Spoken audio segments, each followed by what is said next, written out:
Hello students, good morning to everyone. Today we are going to study 11th number chapter Cell Structure and Microorganism. Page number 71. Student, now the chapter name is Cell Structure. Now what is meant by cell structure? The cell is smallest part in our body. जो cell होता है वो सबसे छोटी unit होती है हमारे body में. एंड माइक्रो ऑर्गेनिज्म, जो माइक्रो ऑर्गेनिजम्स होते हैं तो वो इस चैप्टर में हम पढ़ेंगे. और जो सेल्स होते हैं तो जो सबसे छोटी यूनिट होती है हमारे बॉडी में तो उसका स्ट्रक्चर कैसा होता है तो इस चैप्टर में हम पढ़ेंगे. Page number 71, topic cell. Now what is mean by cell? We have learned that cellular organization is the primary characteristic of all living organism, and that the cell is the fundamental structure and the functional unit of living organism. कोई भी जो living organism होता है from microorganism to huge animal, मतलब micro organism से जो huge animal होते हैं तो उनमें सब में जो सेल होता है सेल होती है वो पाई जाती है. तो जो सेलुलर ऑर्गेनाइजेशन होता है तो वो प्राइमरी कैरेक्टरिस्टिक होता है ऑल लिविंग थिंग्स में. प्लांट्स हो, एनिमल्स हो, तो इनमें सेल पाई जाती है. अब ये सेल जो होती है वो fundamental and structure and functional unit of living thing. जो सेल होती है वो एक सेल से दूसरी सेल जुड़ती है, तीसरी सेल जुड़ती है और उससे ही पूरा स्ट्रक्चर हमारा बनता है. और जो फंक्शनल यूनिट होते हैं हमारे बॉडी में अलग अलग फंक्शंस होते हैं तो वो सेल की वजह से होती है. तो सबसे प्राइमरी और सबसे स्मॉलेस्ट यूनिट जो होती है that is called cell. Now here is one chart is given for your learning. तो आपको ये समझ आने के लिए सेल क्या होता है तो उसके लिए ये चार्ट दिया है. तो सबसे पहले आपको दिया है एक ब्लैंक बॉक्स, तो उसके बाद दिया है वर्ड. तो जो वर्ड के पहले क्या आता है, कैन यू टेल मी? अगर एक वर्ड बनता है तो उससे पहले क्या आता है? एक अल्फ़ाबेट आता है. Alphabet is the smallest unit of word. हम अल्फ़ाबेट को जॉइंट करके मतलब ओवेल्स अल्फ़ाबेट ये जब जुड़ते हैं तो उसकी वजह से वर्ड्स बनते हैं और वर्ड एक दूसरे को जुड़ते हैं तो after that the sentence are made. जब वर्ड्स जुड़ते हैं तो सेंटेंस बनते हैं. जब सेंटेंस जुड़ते हैं एक दूसरे को तो उससे क्या बनता है? पैराग्राफ बनता है. जब पैराग्राफ होते हैं, एक पैराग्राफ, दो पैराग्राफ, तीन पैराग्राफ, चार पैराग्राफ, तो ऐसे पैराग्राफ बनते हैं तो उसके बाद बनता है चैप्टर. और चैप्टर होते हैं, चैप्टर एक, चैप्टर दो, चैप्टर ऐसे 20 चैप्टर्स आपके सिलेबस में 7th स्टैंडर्ड के 20 चैप्टर्स हैं. तो ऐसे 20 चैप्टर्स बन के हमारा साइंस बुक बनता है. This is the flow chart. And ऐसे ही सेल्स होते हैं. तो सेल कहती कैसे बनती है? सबसे छोटी यूनिट है यहाँ सेल. जैसे यहाँ अल्फ़ाबेट होता है, सबसे small unit is the alphabet. Here is the smallest unit is cell. तो सेल कैसी दिखती है? You can see here. तो सेल सबसे छोटी यूनिट होती है. आफ्टर दैट जब लेटर बनता है या अल्फ़ाबेट बनते हैं तो अल्फ़ाबेट से क्या बनता है? वर्ड. तो वैसे ही सेल एक दूसरे को जॉइंट होके मतलब एक सेल, दो सेल, ऐसे बहुत सारे सेल एक दूसरे को जब कनेक्ट होते हैं तो टिश्यू बनता है. जैसे ही वर्ड बनता है वैसे टिश्यू बनता है. नेक्स्ट वन इज जैसे वर्ड, बहुत सारे वर्ड जॉइंट होके और कनेक्ट होके एक सेंटेंस बनता है, वैसे ही बहुत सारे टिश्यू कनेक्ट होते हैं उसके बाद बनते हैं ऑर्गन्स और एक ऑर्गन. आफ्टर दैट जैसे सेंटेंस, बहुत सारे सेंटेंस बनने के बाद बनता है पैराग्राफ. तो वैसे ही बहुत सारे ऑर्गन्स एक दूसरे से जब कनेक्ट होते हैं तो उससे बनता है ऑर्गन सिस्टम. तो बहुत सारे ऑर्गन्स यहाँ कनेक्ट होते हैं. आफ्टर दैट जब यहाँ पैराग्राफ्स बनने के बाद एक चैप्टर बनता है तो वैसे ही जैसे यहाँ चैप्टर बनता है तो वैसे ही यहाँ ऑर्गन सिस्टम बनती है।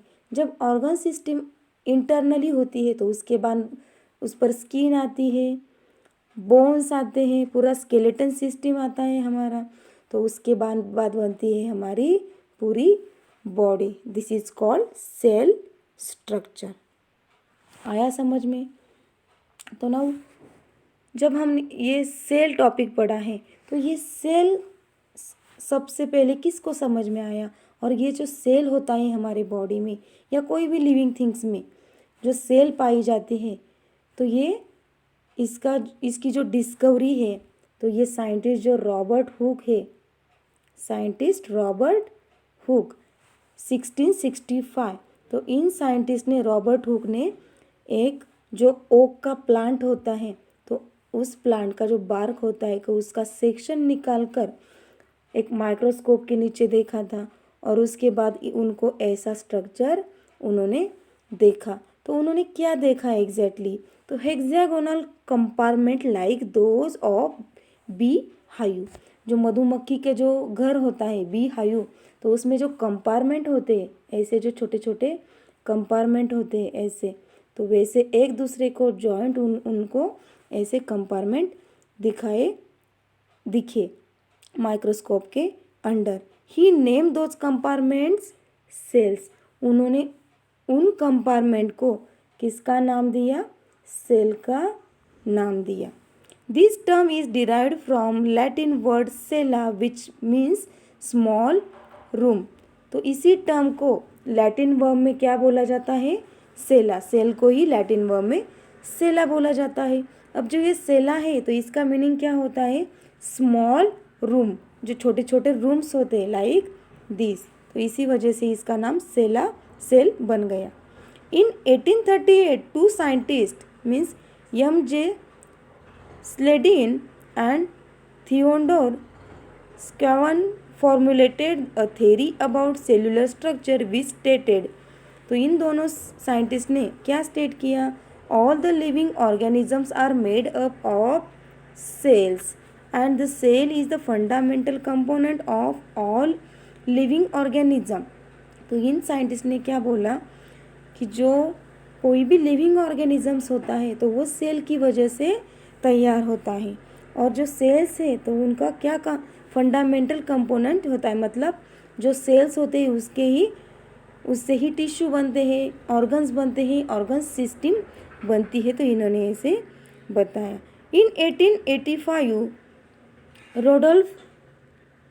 रोडोल्फ Virchow stated that all cells form from pre existing cell. तो इन्होंने क्या बताया कि जो सेल्स बनते हैं तो वो उनकी जो पहली सेल्स होती है तो उससे ही नए सेल्स बनते हैं। Next topic is measurement and observation of cell. हमने अभी सेल पढ़ा। Cell is the smallest unit in all living organism. Now how we can measure this cell? तो इस सेल को हम कैसे मेजर कर? Cells are measure under the microscope और compound microscope. This one is the instrument that is called compound microscope. अब जो microscope होता है तो उसका यूज़ क्या है? Microscope means micro means very small. तो बहुत ही स्मॉल अगर कोई भी थिंग है और ऑब्जेक्ट है तो उसको हम बड़े साइज में देख सकते हैं, इसे हम माइक्रोस्कोप बोलते हैं। There are different parts of this microscope. Eyepiece is here, that means ocular. यहाँ एक आई पीस होता है तो इससे हम जो नीचे अगर कोई चीज़ है तो उसको देख सकते हैं। Next one is a tube here. Course focus knob, तो यहाँ एक नॉब होता है तो उसको हम एडजस्ट करते हैं। हियर फाइन फोकस नॉब, तो यहाँ हम बहुत ही अगर स्मॉलेस्ट पार्ट है उस ऑब्जेक्ट का तो वो देख सकते हैं। ऑब्जेक्टिव लेंस, तो यहाँ 3 या 4 लेंस दी होती है तो हम उसके नीचे एक ऑब्जेक्ट को रख सकते हैं। यहाँ स्टेज है तो इसके नीचे स्लाइड रखते हैं और स्लाइड पर वो कोई भी ऑब्जेक्ट है उसको रखते हैं और इस ऑब्जेक्ट लेंस से हम यहाँ आई पीस में देखते हैं। यहाँ this is the best part and here illuminator, ये यहाँ एक मिरर होता है तो वो हम यहाँ रिफ्लेक्ट करते हैं उस ऑब्जेक्ट पर। In 1673 Anton van Leeuwenhoek assembled various lenses to construct a microscope. तो ये जो साइंटिस्ट है तो इन्होंने माइक्रोस्कोप को पहले अलग अलग पार्ट को जॉइंट करके उन्होंने माइक्रोस्कोप को बनाया। He was the first to observe live bacteria and protozoan cell under the microscope. तो इन्होंने पहली बार एक लाइव बैक्टीरिया एंड प्रोटोजोन की सेल्स माइक्रोस्कोप के अंदर देखे थे। Cells are extremely minute in size. तो मैंने पहले ही बताया जो सेल्स होते हैं that is the very small in size. तो हमें ऐसे ओपन आइज से वो देख नहीं सकते, तो इसके लिए हमें माइक्रोस्कोप की ज़रूरत होती है। We can not see cells with naked eyes. Micrometer and nanometer are the units of cell. जो सेल का यूनिट है तो माइक्रोमीटर एंड नैनोमीटर में मेजर किया जाता है, used measuring their sizes. The compound microscope is used for observing cells and object on a glass slide magnified many times by lens of this microscope. अब जो compound microscope होता है तो वो हम सेल्स को मैग्नीफाई करने के लिए यूज करते हैं। उसकी जो ग्लास स्लाइड्स होती है या स्लाइड के नीचे हम उस सेल को रखते हैं और उसको बहुत सारी बार मैग्नीफाइंग करके, मतलब ये लेंस को यूज़ करके, और ये जो कोर्स नॉब है यहाँ हमने नॉब देखे तो इनको एडजस्ट करके उसे हम देख सकते हैं।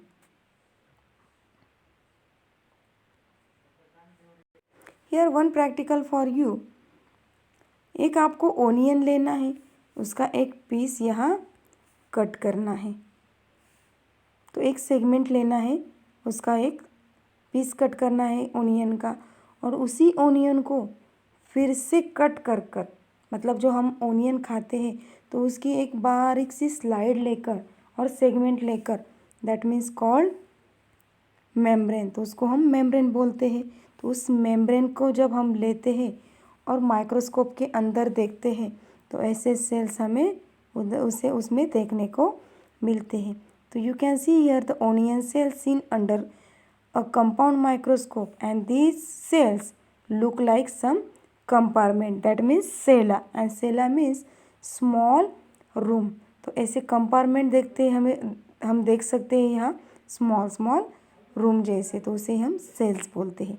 This is the cell of onion and this cell, how we can do this practical?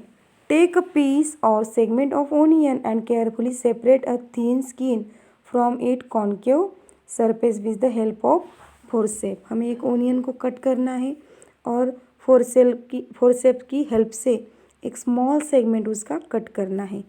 Place the membrane on a glass slide and put drop of water on it. तो ये जो मेम्ब्रेन है ओनियन का, उसको एक glass slide पर रखना है और उस पर पानी की ड्रॉप डालकर हमें वो जो मेम्ब्रेन है ओनियन का वो कंपाउंड माइक्रोस्कोप के अंदर नीचे देखना है। तो एक केयर लेनी है हमें, वो जो मेम्ब्रेन है वो फोल्ड होना नहीं चाहिए। अगर फोल्ड होगा तो हमें ये कंपार्टमेंट अच्छी तरह से दिखेंगे नहीं। Put a drop of dilute solution of iodine and और eosin over it, observe under the 10x objective of the compound microscope. अब जो हमने मेम्ब्रेन लिया है ओनियन का तो उस पर हमें आयोडीन का सॉल्यूशन डाल सकते हैं और ईओसिन नाम का एक सॉल्यूशन आता है वो डालते हैं। तो इस सॉल्यूशन की वजह से क्या होता है, वो जो सेल्स है वो हमें डार्क कलर में देख सकेंगे हम, उसकी वजह से सॉल्यूशन हमें डालना पड़ता है। और कंपाउंड जो माइक्रोस्कोप है तो उसका जो 10x जो लेंस होती है उसकी, तो उसके अंडर हमें ये देखना है। Don't forget to put cover slip over the onion skin on the slide before placing it under the microscope. हाँ, that is the important thing. जो कवर स्लिप आती है ऐसी छोटी सर्कुलर शेप जैसी कांच होती है, तो वो जब हम स्लाइड होती है, स्लाइड मीन्स ऐसी एक रेक्टेंगल जैसी हमें एक कांच का टुकड़ा होता है, उसे हम स्लाइड बोलते हैं। उस पर एक ओनियन का मेम्ब्रेन हमें ऐसे डालना है और उसके ऊपर आयोडीन का सॉल्यूशन डालने के बाद ये कवर स्लिप डालनी है और उसके बाद हमें माइक्रोस्कोप के अंदर देखना है। तो this is the experiment of onion cell.